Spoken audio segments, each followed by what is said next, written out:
Vamos a continuar con la sesión de Ciencia y Arte. Es un honor que me hayan permitido presentar esta sesión porque yo soy muy científico, pero también me gusta mucho el arte, y entonces ver lo que nos van a presentar aquí estos compañeros pienso que va a ser una forma de demostrar que esta cultura científica y artística están más unidas de lo que parece. Y vamos a empezar directamente con José Antonio Peñas Artero, que es ilustrador y animador profesional, está especializado en divulgación científica e histórica. Lleva mucho tiempo como ilustrador en la revista muy interesante que todos conoceréis. Además colabora con la agencia SI, con la Cátedra de Paleontología de la UAM, el Instituto Geominero y la agencia SPL. Es autor del blog Episcofagus y del libro de Historia Militar Detrás del mito de los años de las victorias. Nos va a dar una charla en la que nos va a hablar de los sesgos y de la ilustración científica y, bueno, como seguidor de su trabajo y sabiendo que es capaz de dibujar igual de bien una tanqueta que un neandertal pintando en su cueva, pues la verdad es que tengo mucha curiosidad por ver lo que nos va a contar. Espero que os guste. Adelante.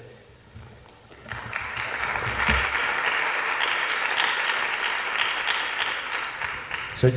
Vale. Bueno, pues muchas gracias, buenas tardes. Pues como podréis observar por mi postura bipedal y mis pulgares oponibles, soy un primate. Creo que la mayoría de los asistentes a esta ponencia también sois primates, y como primates somos animales visuales.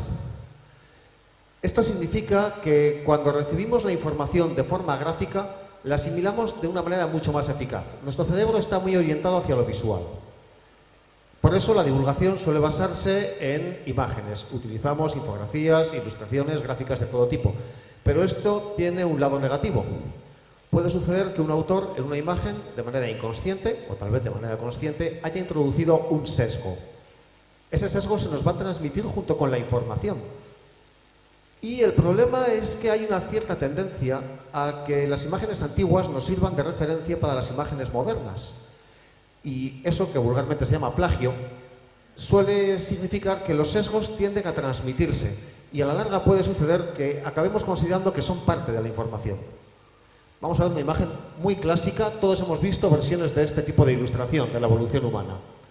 Al margen de los errores que pueda cometer, este tipo de ilustración presenta un sesgo clarísimo. En realidad presenta dos, pero vamos a centrarnos en el primero de momento. Veamos otros ejemplos. Otra versión casi indistinguible de esa misma ilustración.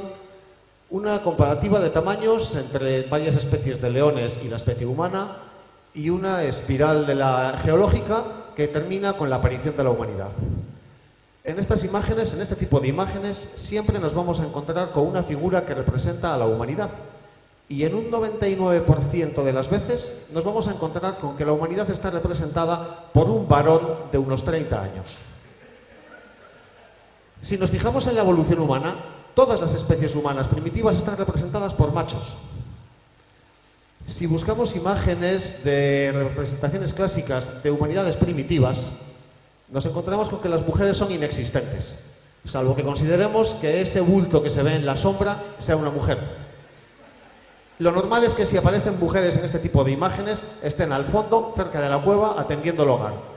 De lo cual yo he llegado a la conclusión de que la mujer debió ser inventada en un momento indeterminado entre el descubrimiento del fuego y el de la rueda. La cuestión es que esto no es una conspiración machista, esto es un sesgo inconsciente de género. Sucede que estas imágenes, su origen está en el siglo XIX, en la sociedad decimonónica, una sociedad en la que la mujer carecía de cualquier tipo de papel. De hecho, para los sociólogos de la época, la mujer era una especie de humano incompleto, un ser infantiloide sin la más mínima relevancia social. Los ilustradores de la época no ponían mujeres porque para ellos era normal no pensar en mujeres, solo pensaban en términos de hombres. De hecho, si lo pensamos fríamente, esto no cambió hasta finales de los años 80, principios de los 90. Algunos recordaréis las ilustraciones magníficas que hizo Mauricio Antón sobre la humanidad de Atapuerca, que fue casi la primera vez que empezamos a ver hombres y mujeres en el mismo plano social. El problema es que este cliché ya se ha quedado tan grabado que para la mayoría de las personas es natural, si pensamos en la especie humana, en Homo sapiens, pensar automáticamente en un hombre. De hecho, Homo significa hombre. Si pensamos en nombres científicos, vamos a pensar en una especie de animal no humana, pero que sea dimórfica. Por ejemplo, el león. Su nombre científico es Panthera leo. Ese término no tiene ninguna indicación de género. Pero si hacemos una búsqueda en Google, nos encontramos con que, excepto en una, todas las imágenes que nos van a aparecer son machos. Si buscamos, por ejemplo, Cervus elaphus, el ciervo europeo común, de nuevo nos encontramos solamente machos. Nos va a pasar lo mismo si hacemos una búsqueda del pavo real, el pavo cristatus. ¿Qué sucede aquí?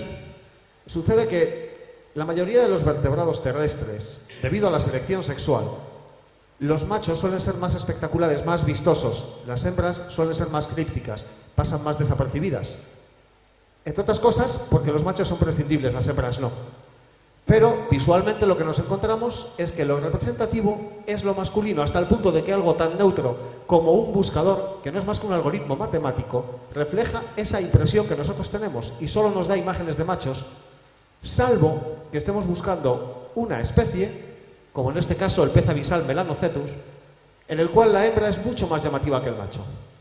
En esta imagen, en cambio, vemos que solamente vemos hembras. Bueno, en realidad estamos viendo machos. Lo que pasa es que la mayoría no sois capaces de verlos. Es esa especie de tumorcillo que cuelga de la hembra. Pero ¿qué sucede? Este tipo de animales no son terrestres. Para nosotros son tan alienígenas que no los tenemos en consideración. Y al final, el sesgo que se nos queda grabado es que lo representativo es lo masculino. Hace años tuve que hacer para la revista muy interesante precisamente una serie de ilustraciones sobre la anatomía sexual humana. Estoy hablando de hace muchos años, antes de Google. Tuve que utilizar como referencia libros, los atlas anatómicos más usuales, atlas excelentes, el Sobota y el Netter. A la hora de ilustrar los genitales masculinos no tuve el más mínimo problema. Había todo tipo de cortes, vistas de detalle, vascularización, en erección, en estado de flacidez. Ninguna dificultad. El problema vino a la hora de intentar localizar imágenes sobre el clítoris, que es el órgano homólogo del pene masculino. Esta fue la única imagen que aparecía en todo el atlas. ¿Qué sucede en este caso? Sucede que el primer atlas de anatomía completo, el Sobota, se publicó en el año 1901. El señor Sobota hizo sus ilustraciones en un momento en el que el clítoris estaba considerado por los anatomistas como un órgano sobrante, al igual que era, por ejemplo, el apéndice. De hecho, se consideraba un órgano problemático, dado que estaba asociado a lo que los médicos llamaban la condición histérica femenina. Y los médicos, de hecho, recomendaban su extirpación como medio para tratar el histerismo femenino. En el año 1940, me parece, el señor Netter publicó su otro atlas, que es el otro atlas de referencia de anatomía, tan bueno como el Sobota, excelente, pero siguió las pautas que ya había marcado Sobota y en consecuencia no le dio ninguna importancia al clítoris.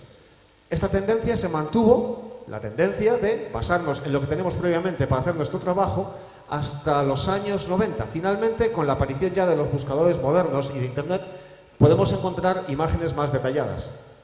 Pero de nuevo nos encontramos con una pauta interesante. Casi todas las ilustraciones que vamos a encontrar sobre el clítoris se basan en esta imagen, que se publicó hacia principios del siglo XXI y que es la imagen de referencia que encontramos si buscamos en la Wikipedia. Así que cualquier autor que vaya a hacer una ilustración sobre el clítoris se va a basar en la primera.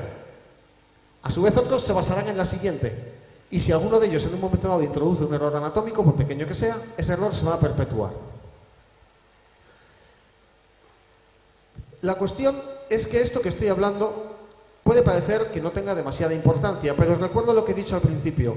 Somos animales visuales. Eso tiene otra trascendencia. Lo que no vemos, al final no existe.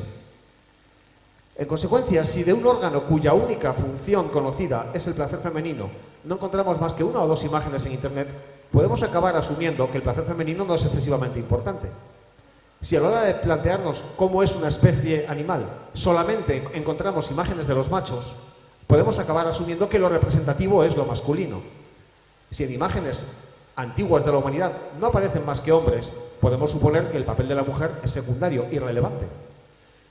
Esta ilustración se publicó hace un año en la agencia Sync y la hice para hablar sobre los problemas de coexistencia entre los neandertales y los osos de las cavernas en las cuevas del Cantábrico.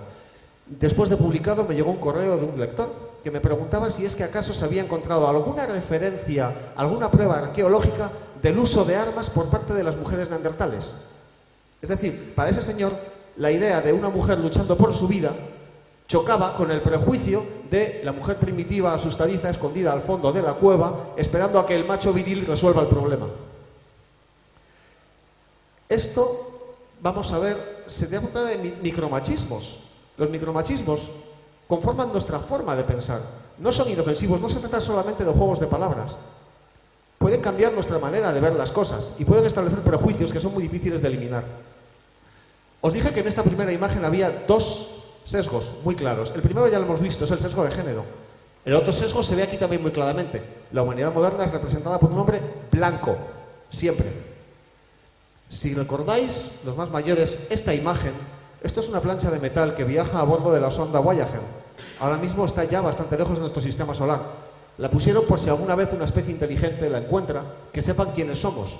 Bueno, pues aunque es una imagen en blanco y negro, está muy clara que la humanidad está representada por una pareja caucasiana, pese a que en realidad los blancos apenas somos el 10% de la población mundial. Dicho sea de paso, el hombre está saludando, la mujer se limita a somatizar.